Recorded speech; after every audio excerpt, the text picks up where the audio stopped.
ரொம்பவே ஸ்பைசியான, ரொம்பவே சூப்பரான ஒரு சைட் டிஷ் ரெசிபி தான்.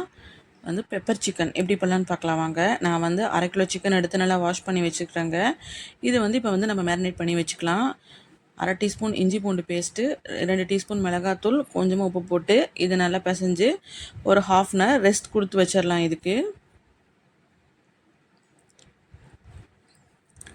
பார்த்திங்கன்னா இந்த மாதிரி நல்லா கை விட்டு நல்லா பிசைஞ்சிக்கலாங்க. நல்லா அழுத்தம் கொடுத்து பிசைஞ்சிங்கன்னா உள்ளே உப்பு காரம்லாம் நல்லா பிடிக்கும். இதை அப்படியே ஒரு 1/2 அன் ஹவருக்கு மேரினேட் பண்ணி வச்சிடலாம். அதுக்கப்புறம் இப்போ வறுக்கிறதுக்கு நம்ம எடுத்துக்கலாம், பொருள் எடுத்துக்கலாம். 1 டீஸ்பூன் குருமிளகு, 1 டீஸ்பூன் மல்லி, 2 பட்டை, 2 ஏலக்காய், 2 கிராம்பு, 1/2 டீஸ்பூன் சோம்பு, 1/2 டீஸ்பூன் சீரகம். இதை நம்ம நல்லா ட்ரை ரோஸ்ட் பண்ணி எடுத்துக்கலாங்க. எண்ணெயில் எதுவுமே ஊற்றாமல் வெறும் சட்டியில் நல்லா வறுத்து இதை பவுட்ரு பண்ணி எடுத்து வச்சுக்கலாம். இதுக்கு கூடவே ஒரு கொத்து கருவேப்பிலையும் போட்டு நம்ம வறுத்துக்கலாம். நல்லா சூப்பராக இருக்குங்க. சப்பாத்திக்கெலாம் சைடிஷ்க்கெலாம் ரொம்ப நல்லாயிருக்கும். பருப்பு சாம்பாருக்கு நம்ம சாதத்தோட தொட்டு சைடிஷை சாப்பிடும்போது ரொம்பவே சூப்பராக இருக்கும். இப்போ அதே கடாயில் தேங்காய் எண்ணெய் சேர்த்துருக்குறேன். சேர்த்துட்டு நான் 3 பெரிய வெங்காயத்தை பொடிசாக கட் பண்ணி போட்டிருக்குறேங்க. நல்லா இதை வதக்கிக்கலாம்.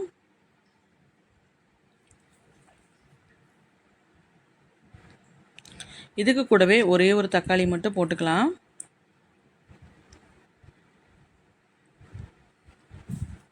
இதையும் போட்டுட்டு நல்லா 2 வதக்கிக்கலாம்.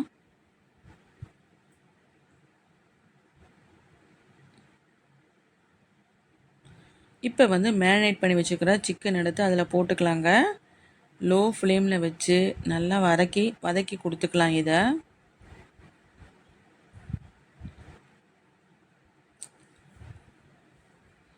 தண்ணியெல்லாம் எதுவுமே ஊற்ற வேணாம்.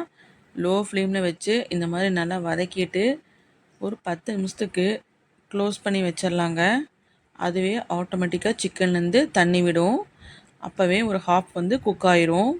இப்போ பார்த்தீங்கன்னா 10 நிமிஷம் கழித்து ஓப்பன் பண்ணி பார்த்தோம்னா தண்ணியே ஊற்றாமல் எவ்வளோ தண்ணி விட்டுருக்குன்னு பாருங்கள். இப்போ பார்த்தீங்கன்னா பாதி வேக்காடு நம்ம சிக்கன் வெந்திருக்கும். மறுபடியும் இந்த மாதிரி ஒரு கலரி விட்டுக்கலாங்க.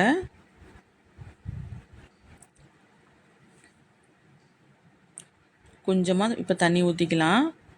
இப்போ வறுத்த பவுடரை அரைச்சி எடுத்துக்கலாம். இப்போது இந்த திங்ஸ் எல்லாமே இப்போ அரைச்சி எடுத்துக்கலாம், பவுட்ரு பண்ணி எடுத்துக்கலாம். இப்போ அந்த பவுட்ரு இப்போ நம்ம இதில் போட்டுக்கலாங்க, சிக்கனில் போட்டுக்கலாம். ஈஸியாக செஞ்சிடலாங்க, குயிக்காக பண்ணிடலாம்.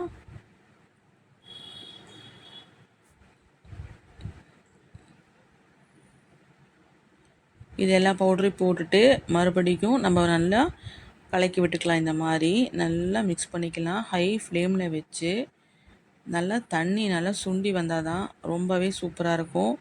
மசாலாலாம் உள்ளே பிடிக்கும். நல்லா காரசாரமாக நல்லா ஸ்பைசியாக இருக்குங்க.